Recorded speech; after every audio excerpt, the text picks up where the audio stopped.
E aí pessoal, beleza? Bem-vindos ao canal Libertário 013, meu nome é Caio, para quem não viu aí na intro. Esse é um canal austro-libertário, aqui eu falo sobre economia, filosofia, política e ética por essa perspectiva. Bom, hoje é dia de continuar a leitura comentada do Anatomia do Estado, falando hoje do capítulo 6, que é o penúltimo capítulo do livro. Lembrando que essa é uma leitura comentada, então por padrão eu deixo na descrição os links para download e compra do livro. Você pode comprar através da Amazon e fazer o download através do site do Instituto Rothbard Brasil, que eu sempre deixo por padrão. Lá, parceiro do canal aí, sempre que tem leitura comentada, eu sempre deixo o link deles, então baixem lá o verdadeiro Instituto Austro-Libertário do Brasil, o outro é uma cópia barata. Vou nem falar o nome do concorrente aí. Outra coisa também na descrição muito importante, links das redes sociais do canal. Você pode seguir o canal em todas as redes sociais para ser notificado dos vídeos com mais precisão, já que o YouTube costuma não entregar os vídeos mesmo a pessoa sendo notificada. Isso não é tirado da minha cabeça, é os dados do canal. Então, mesmo assim, se inscreve, comenta, compartilha, toca o sininho das notificações, vai que por um milagre você é notificado que tem vídeo novo, enfim. Mas não se garante. Segue as redes sociais, que aí é garantido. Quem manda o conteúdo sou eu mesmo. Vou lá no Telegram, no Twitter, em tudo e falo, ó, tem vídeo novo. Então, segue lá. Outra coisa também importante, você pode colaborar financeiramente com o projeto através de doação via Bitcoin, Nano ou Bitcoin, moeda estatal via Pix. Qualquer forma que você puder colaborar financeiramente ajuda, se não, só deixa um comentário aí para ajudar a engajar o vídeo. Já que a leitura comentada, então tende a ser um conteúdo que pega menos view, porque tem um pouco menos de interesse, mas é sempre bom fazer. E eu estou gravando esse vídeo com bastante antecedência, porque na data que eu estiver fazendo isso, deixando claro, eu estarei meio que umas certas férias do canal, porque estarei ocupado jogando Resident Evil 4 Remake, que eu já comprei e eu quero jogar muito, então estou deixando o conteúdo gravado aí para vocês. Isso aqui está sendo gravado uns 20 dias antes. Mas enfim, vamos lá. Depois de toda a leitura já feita, né? Playlist aqui na descrição, sempre deixo. Vamos ao capítulo 6, que se chama Como os Estados se relacionam uns com os outros. Então vou fazendo leituras e comentários aqui. Como o território terrestre está todo ele dividido em estados, as relações entre os estados demandam muito tempo e energia deles.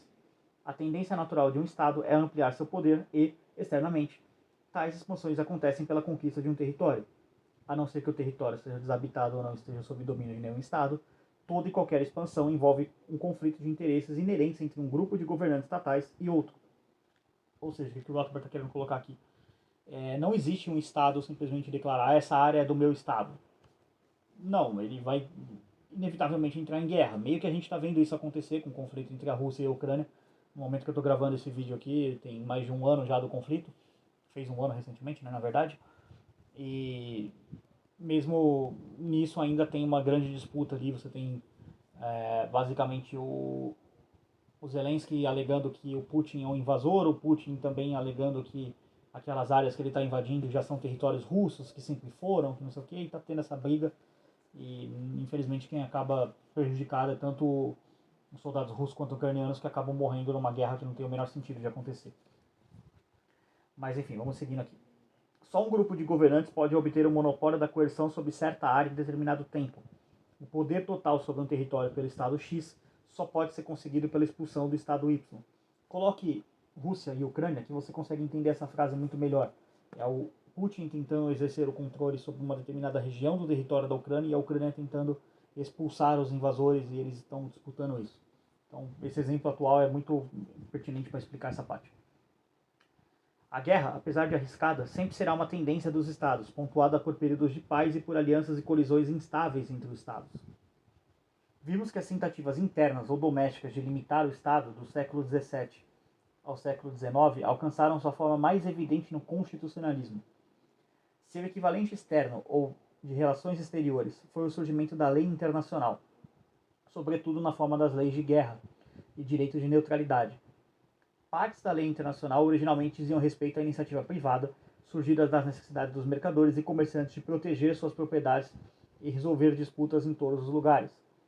Dois exemplos são a lei do almirantado e a lei mercantil, mas até mesmo as regras governamentais nasceram voluntariamente, sem serem impostas por um superestado internacional qualquer.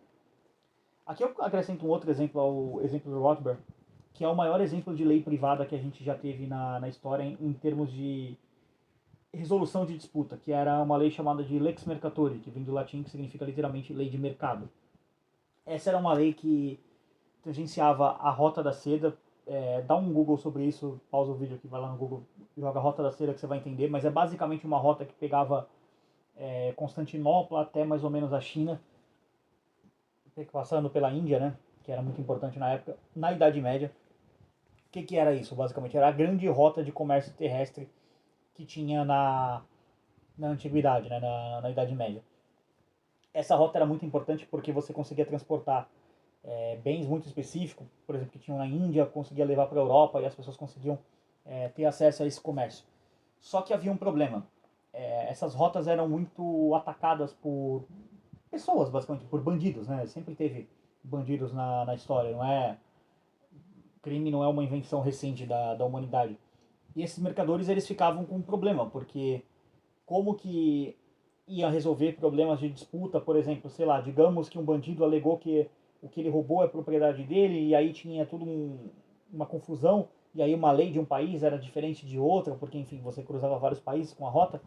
Então se inventou esse conceito da Lex Mercatori, que basicamente era um grande tribunal privado, gerido pela guilda dos comerciantes, em que fazia essa esse meio termo, assim, uma arbitragem, de certa forma, entre as disputas. Por exemplo, perdão, digamos que um mercador prometeu pagar um segurança lá, sei lá, 2 moedas de ouro.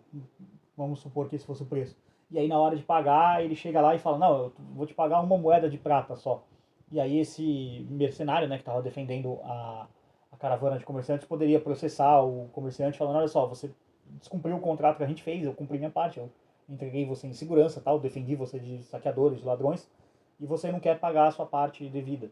Então tinha essas disputas, e essas disputas eram geridas pela Lex Mercatori, que assim, era muito mais vamos dizer assim, um fundamento jurídico para um tribunal privado. É um grande exemplo de que uma relação legal entre outros estados, vamos colocar assim, superestatal, né, vamos colocar assim, porque aqui o Rothbard fala da questão de não existe um superestado que organiza as coisas.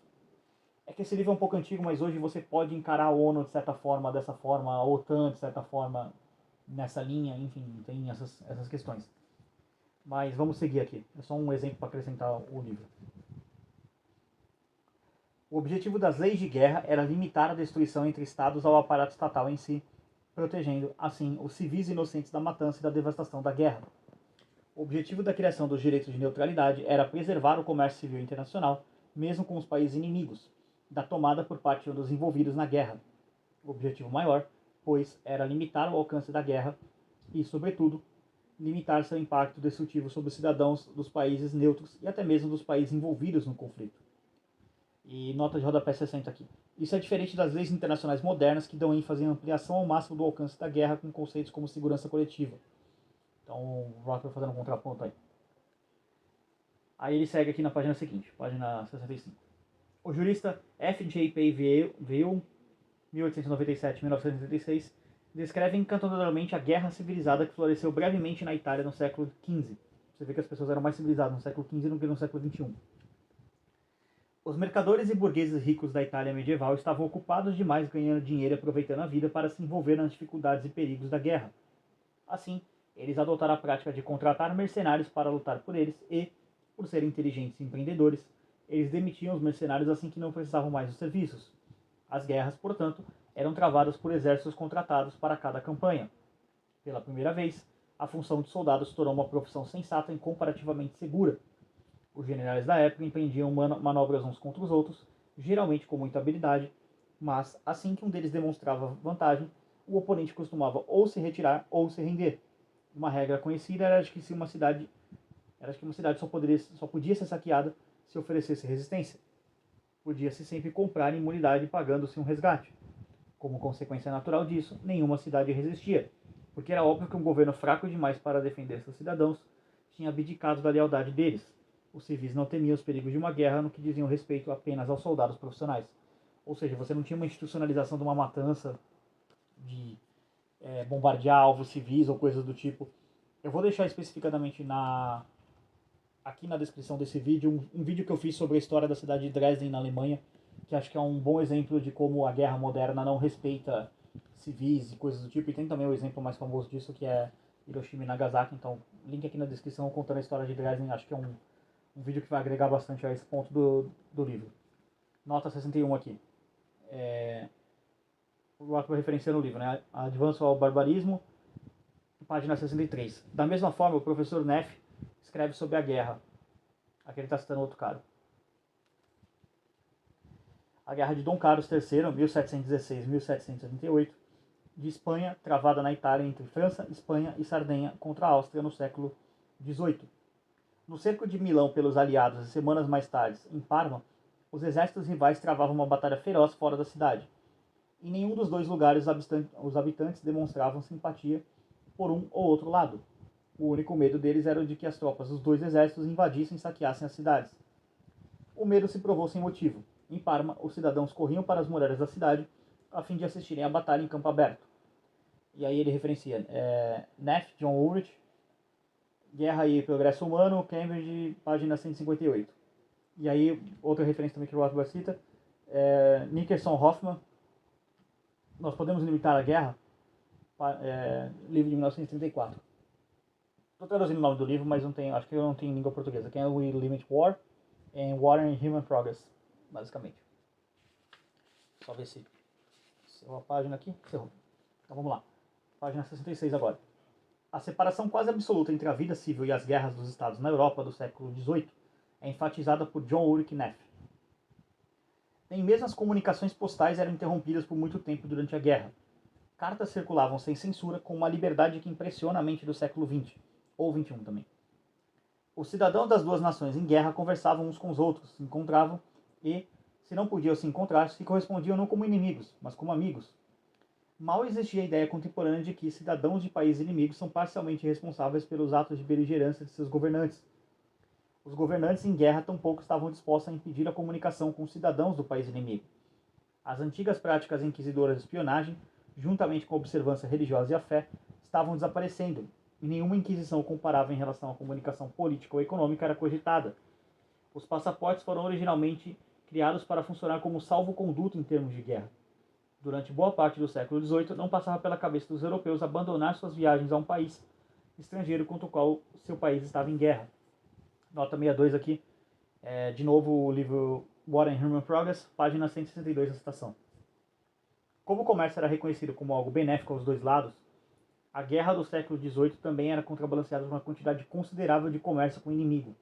Nota 63, mesmo livro, página 161. Sobre a defesa do comércio entre inimigos por líderes da Revolução Americana, Joseph Dorfman, The Economic Margin in American Civilization, página 210 e 211. Então, referenciado aqui. É preciso analisar aqui o quanto os estados transcenderam as regras da guerra civilizada no século XX. Na era moderna da guerra total, combinando tecnologia de destruição total, a própria ideia de manter a guerra limitada ao aparato estatal parece mais estranha e obsoleta do que a Constituição original dos Estados Unidos. Quando estados não estão em guerra, acordos são necessários para manter as hostilidades ao mínimo. Uma doutrina que curiosamente tem ganhado aceitação é a da suposta santidade dos tratados. Esse conceito é tido como equivalente à santidade do contrato. Mas um tratado e um contrato genuíno não têm nada em comum. Um contrato transfere, de forma precisa, títulos de propriedade privada. Como o governo, no sentido mais estrito, não possui seu território, quaisquer acordos que ele estabeleça não se configuram como títulos de propriedade.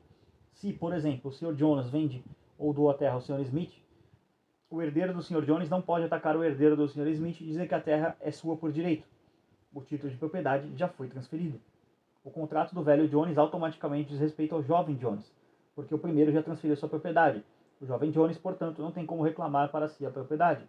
O jovem Jones só pode reclamar para si aquilo que herdou do velho Jones. E o velho Jones só pode legar a propriedade que realmente detém. Mas se em um determinado momento o governo da, digamos, Ruritânia, coagido, ou até mesmo subornado pelo governo da Moldávia a entregar parte do seu território, é um absurdo dizer que os governos ou habitantes dos dois países estão para sempre impedidos de pedir a reunificação da Ruritânia com base na santidade de um tratado. Nem o povo nem a terra do noroeste da Ruritânia é de propriedade de qualquer um dos dois governos. Como consequência, um governo não pode subjugar, pela letra morta do passado, um governo posterior por conta de um tratado. Um governo revolucionário que derrubasse o rei da Ruritânia tampouco poderia ser considerado responsável pelas ações ou dívidas do rei, visto que um governo não é, como uma criança, o herdeiro real da propriedade de seu antecessor. Então, o que quer dizer aqui essa parte, basicamente? Aqui o Rothbard concluiu o capítulo, fazer alguns comentários finais. ele basicamente coloca essa parte aqui e faz um contraponto entre como eram as relações entre os estados no passado e como isso foi se degenerando e ficando pior ao longo dos anos. E sendo o Rothbard um cara que viveu no pós-guerra ali, ele não nasceu exatamente. Deixa eu até ver a data de nascimento dele aqui, acho que tem aqui no livro. 2 de março de 1926. Então ele estava vivo ali, ele tinha um período de adolescência até o final da. Vamos colocar assim, da pré-adolescência até o final da adolescência dele, ele viveu durante a Segunda Guerra Mundial. Então ele viu alguma coisa, tem alguma memória desse período. Então ele sendo um cara que era basicamente um grande estudioso, um grande pensador acerca disso, ele tem alguma noção, talvez essas memórias tenham impactado um pouco ele para ele ir para esse lado, vamos colocar assim. Então, nota como ele faz muito bem esse contraponto. A guerra antiga era basicamente assim, gente, vamos lá no muro ali, ver a batalha ali, pô, é divertido, sei lá, um entretenimento. E a guerra moderna é tipo Hiroshima, Nagasaki e Dresden, de novo, link na descrição com esse vídeo que acho que vai agregar muito como complemento a esse brilhante capítulo do Anatomia do Estado. Assim, esse livro, ele é dessa finura, mas a complexidade dos assuntos abordados é muito bom. Ele é um ótimo livro introdutório, se você quer dar um livro introdutório sobre o anarcocapitalismo para alguém, ele é um livro muito bom. E não dê só o livro, dê também o livro e o link da minha playlist, fazendo a leitura comentada dele. Acho que eu estou conseguindo trazer bem aí o espírito do livro, as ideias. Então, agradeço a todo mundo que assistiu.